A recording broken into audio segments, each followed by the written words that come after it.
I hear a lot about the new world order and global governance, and it's always treated as something that is bad, that it's dominating, and it might be in the wrong hands and in the current situation. But if you think about it a little bit longer, then you'll see that eventually a new world order in the way that it's envisioned with a single global currency and global governance is a good solution. And I'll explain why.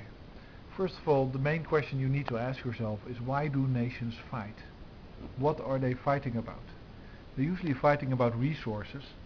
Energy is being considered a resource to enable a country to do what it wants, and of course you have ores and iron and copper, but those other resources are mainly sold and traded in order to make money, in order to protect the sovereignty of a country, in order to protect its ability to manufacture and fabricate stuff, and also in order to protect its energy reserves.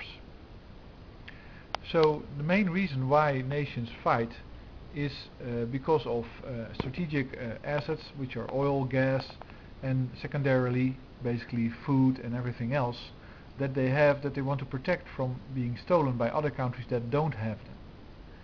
And that's the way things are organized right now, because there are limited resources, especially the energy resource is limited, and they can be dominated by one country or another country, and basically there's not some resources are just not available to everybody, and that's where you get crowding and you get fighting, and that's where you get the wars and the conflicts that we have right now in Iraq and etc. But there's something that's changing. And even in the 70s, even when people that are believe in this new world order conspiracy or cooperation, as you can call it, even when those people were contemplating what they were doing, they could already have incalculated the following thing, which is, we will run out of oil.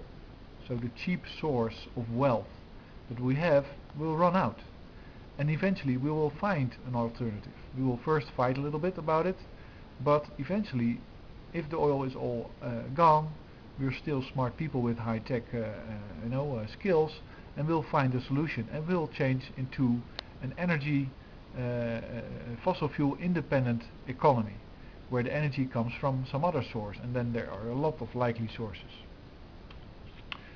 So that basically means that even a long time ago, when you were let's say in the 70s or in the 80s, or when you had the first oil scare, people could realize that eventually energy will be available to everybody, because we will find alternative sources, and because we know the sun is an undepletable source, we will know that eventually energy will be available to everybody at virtually no cost and unexhaustible.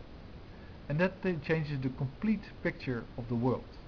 Basically, if you have energy available to anybody at no cost, or virtually no cost, compared to oil, then that basically means that you can run your economy, because the cost of oil is just the cost of keeping those people with the drilling installation alive and working and happy. And then of course there is a huge surplus, because it's coming out of the ground.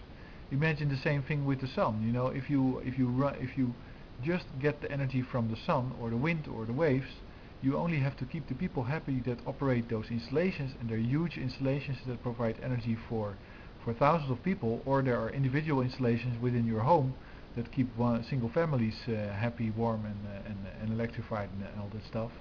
But that really doesn't require much overhead, and there will be no drain on the economy. Let's say money going to rich oil companies, because there's no rich sun company. Anyway, energy will be available to all, and that means that transportation will be free. You know, if you have enough energy to transport anything, because you have so much of it, then transportation will be free. That basically means also that water will be available to all, but the transportation thing also implies that there will be no scarcity of resources necessarily anywhere on the earth, and of course the mining of those resources, which requires energy, will not be a high cost endeavor and doesn't need to be protected. So then the question becomes, why fight? Why fight at all in a world where, you know, the machines can do the work, there's energy for everybody, and there's plenty of let's say surplus energy to distribute the goods equally around the world.